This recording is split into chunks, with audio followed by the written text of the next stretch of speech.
O que de fato é uma pessoa madura? Nós temos algumas tradições de conhecimento que tentam explicar isso.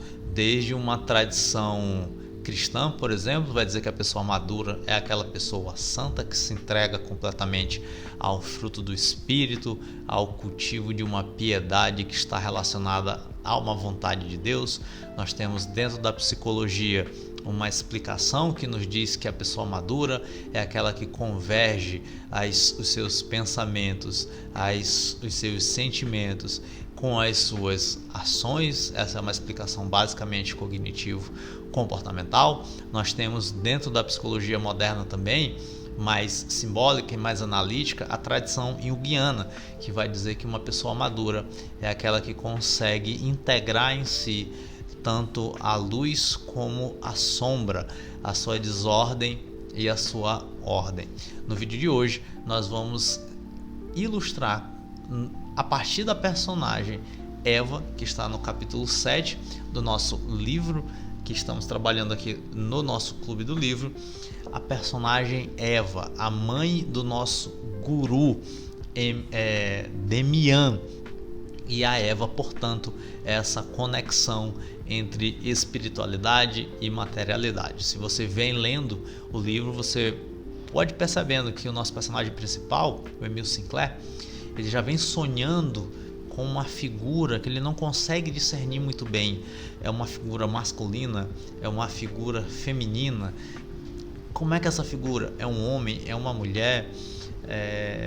Ele não consegue definir muito bem. É uma figura meio que andrógena, que gera uma confusão, até ele descobrir que aquela figura que estava nos seus sonhos é a mãe de Demian, e é uma mulher. Então ele consegue discernir isso. Eu estava sonhando com uma figura meio andrógena, que eu não sabia muito bem se era homem, se era mulher, e eu chego aqui e é a mãe de Demian. Nossa, que legal. E quando ele encontra a mãe de Demian, então, no capítulo 7, nós temos uma sucessão ali de aprendizados, nós temos uma sucessão de descrições acerca de Eva. E Eva é um nome, se a gente for parar para pensar, muito sugestivo, porque segundo a tradição cristã, Eva foi a primeira mulher, e acabou comendo o fruto da árvore do conhecimento do bem e do mal. Foi ela que deu ouvidos à serpente, a tentadora, a sua provocadora, e ela acabou ali caindo junto com Adão e nos colocando dentro da narrativa do pecado original cristão. Então, a Eva é sensual e é divina, ela é terrena e transcendental. Então essa dualidade é que a torna mais uma guia para Sinclair em busca de sua totalidade. E ele fala muito sobre destino, e eu queria fazer aqui uma oficina. Não vou fazer uma oficina de leitura, vou fazer aqui um exercício aprofundando um pouquinho algumas passagens desse capítulo 7, porque são passagens assim bastante interessantes para a gente fazer alguns exercícios. Então aqui na minha versão, aqui na minha edição, então logo no começo do capítulo 7, aqui o meu é na página 149, e ele diz assim: estremeci como diante de um milagre fulminante ao averiguar dessa forma que a imagem de meus sonhos vivia sobre a terra. Havia uma mulher que era assim, uma mulher que tinha os traços do meu destino. Onde estaria? Onde? E era a mãe de Demian. Bom, quando ele diz assim, uma mulher que tinha os traços do meu destino, eu anotei aqui. Peraí, será se Sinclair vai ter um caso com a mãe de Demian? Será se eles vão ter uma affair? Será se eles vão shippar? Será se eles vão namorar? Será se eles vão casar? Será se eles vão ter um relacionamento? Porque como assim? Quando a gente fala de homem e mulher, a gente fala de destino, geralmente no nosso imaginário vem uma relação amorosa, correto? Mas só que Eva, de fato, não teve relacionamento com Sinclair nem nada disso, mas Eva foi o destino simbólico de Sinclair, porque através de Eva, Sinclair percebe essas características, né, tanto masculinas quanto femininas. Então, às vezes, um discurso muito difundido na internet é esse discurso de energia masculina, energia feminina. E aqui em Eva nós temos a encarnação disso. Nós temos a encarnação da ordem e a encarnação do caos. Então é como se a Eva simbolizasse ali uma mulher madura, e é como se ela simbolizasse então o destino final de Sinclair. Sinclair ele está buscando o seu amadurecimento. Então toda jornada de Demian é uma jornada em busca do destino de Sinclair. Sinclair está buscando nascer, é aquela ave que sai do ovo, como comentamos no capítulo anterior. Então ele está buscando esse crescimento, ele está buscando o seu destino, ele está buscando o seu aperfeiçoamento. E Eva, portanto, simboliza isso. Eva é aquele destino que Sinclair tanto deseja, é aquele símbolo de amadurecimento, é aquele símbolo de maturidade. E nesse símbolo de maturidade, então, a gente consegue perceber, né, esse traço masculino-feminino, né? Então, às vezes ambíguo, que promove na gente uma sensação de um ser andrógeno, mas não é isso. É que a pessoa madura psicologicamente é a pessoa que sabe lidar com as suas ambivalências. E essas ambivalências, então, elas são representadas aqui por Eva. Então, você talvez tenha esse tipo de busca, né, de como é que eu me torno uma pessoa madura. E se você pegar toda a nossa trajetória até então, aqui no capítulo 7, você vai percebendo muito dessas características, dessas dualidades, e cada vez mais você vai, espero eu, começando a entender que uma pessoa madura é aquela pessoa que consegue lidar muito bem com as suas ambivalências, que consegue lidar muito bem com essas dualidades, com esses dualismos, né? Porque quanto menos você consegue lidar com as complexidades psíquicas, menos maduro você é.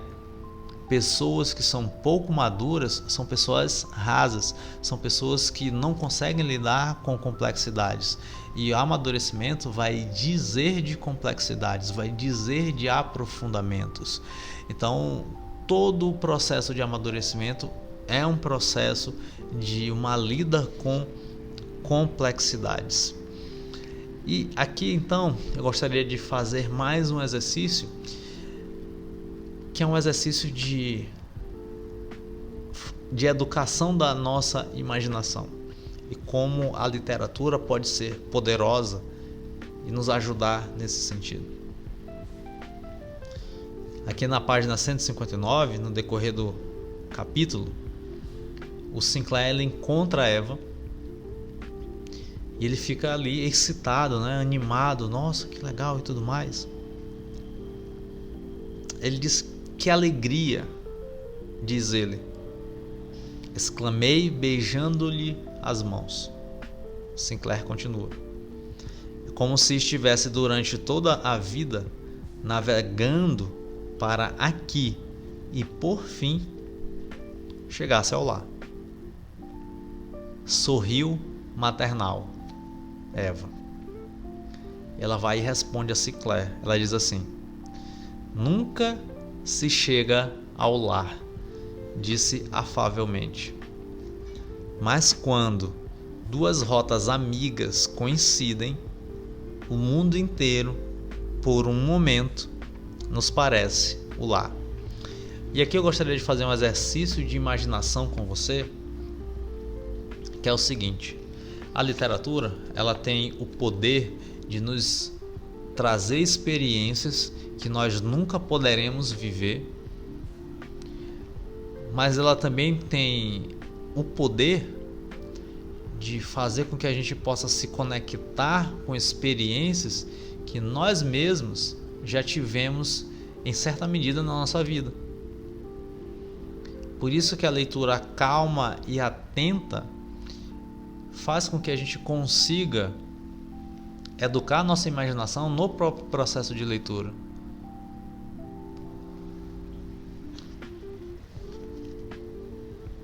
E eu grifei isso daqui.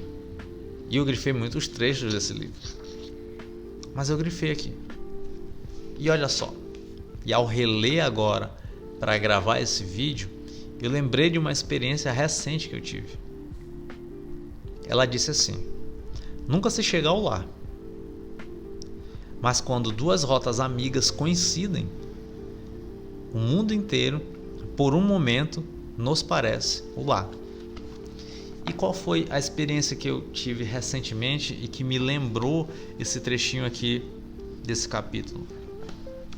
Recentemente eu conversando com dois amigos antigos, amigos do tempo de escola. Já fazem aí quase 20 anos que eu saí da escola. Tem aí, está em 2024, tem basicamente 17 anos. Caramba, eu tenho 10 anos de formado. É basicamente 17 anos que eu terminei a escola já. Fiquei velho agora, estou me sentindo velho. Mas tem 17 anos que a gente terminou o ensino médio. E a gente se juntou ali numa conversa. A gente participa de um campeonato de futebol com ex-alunos do colégio que a gente estudou. Então a gente, depois do jogo, ali conversando e tudo mais, e aí um dos amigos disse: rapaz, nunca mais eu tinha sentado aqui para conversar, para estar junto e tudo mais, mesmo depois dos jogos, já saía logo, a gente já dispersava, não parava para conversar e tudo mais. E poxa, mas quando senta aqui, parece que é 2007, parece que é 2005, parece que ainda é a época do colégio, porque não tem estranheza, sabe? Não é algo estranho, não é algo forçado, pelo contrário, a conversa surge naturalmente, a gente fala sobre assuntos atuais, a gente fala sobre assuntos da escola, mas a conversa flui naturalmente. É como se vocês não fossem estranhos de verdade, é como se vocês ainda fossem familiar. E esse vínculo afetivo, ele existe porque em um certo período do tempo a gente viveu diariamente. Mas aquele vínculo afetivo, ele ficou, ele se conectou. E ainda que a vida tenha colocado cada um em seu próprio caminho, aquele vínculo afetivo, aquela época saudosa do colégio, muito boa. Eu não gostava de estudar, mas eu gostava muito dos amigos. Então essa época saudosa, ela ficou. Então tem uma memória afetiva ali correlacionada. Então quando a gente lê aqui, quando duas rotas amigas coincidem, o mundo inteiro por um momento nos parece o lar. E foi essa sensação que eu tive nessa conversa com esses dois amigos. Tava eu e mais dois amigos. Então é isso. Quando duas rotas de duas pessoas amigas convergem, coincidem, então é como se a gente de fato vivenciasse o lar. Então a sensação nostálgica, saudosa, uma sensação positiva de estar ali conversando, trocando ideias, sabendo das atualizações da vida, mas de fato não foi como se eu estivesse conhecendo uma pessoa nova, ainda que muitos elementos novos na vida deles estavam alheios ao meu próprio conhecimento, mas quando a gente sentou para conversar, é essa sensação de retorno ao lar. E quando a gente lê às vezes rápido um texto, a gente lê rápido um livro, muitas vezes a gente não para tentar perceber esse tipo de experiência e para tentar compreender e resgatar, será se eu mesmo não tive esse tipo de experiência? Será se eu consigo entender? Será se eu consigo compreender o que o Hermann Hesse está tentando dizer aqui? E de fato, Na hora que eu li isso daqui, eu falo, pô, é verdade. Quando eu encontro com amigos, ainda que eu esteja há 10 anos sem encontrá-los, o mundo inteiro, por um momento, nos parece um lar. Então, é feliz quem tem amigos, porque quem tem amigos acaba, quando se encontra, acaba tendo essa sensação de retorno ao lar. E por isso que ler livros é muito mais do que ler livros. É relembrar, é resgatar, é cultivar todo esse tipo de experiência. Então, esse capítulo 7, além de falarmos sobre Eva enquanto destino final, que é esse processo de amadurecimento e de maturidade de uma pessoa, integrando as suas ambivalências, a gente também pode fazer uma educação da nossa imaginação a partir de um breve e curto diálogo. E essa é uma das maneiras que eu leio, sem pressa, sem estar só colecionando livros para enfeitar um quadro de um vídeo, mas de fato tá deixando que o livro fale a mim, que o livro traga o seu próprio significado, mas que eu também possa associar os meus significados àquilo que está sendo mostrado, àquilo que está sendo revelado no livro. E dessa maneira, o livro ele se conecta a mim, particularmente pelas minhas próprias memórias afetivas.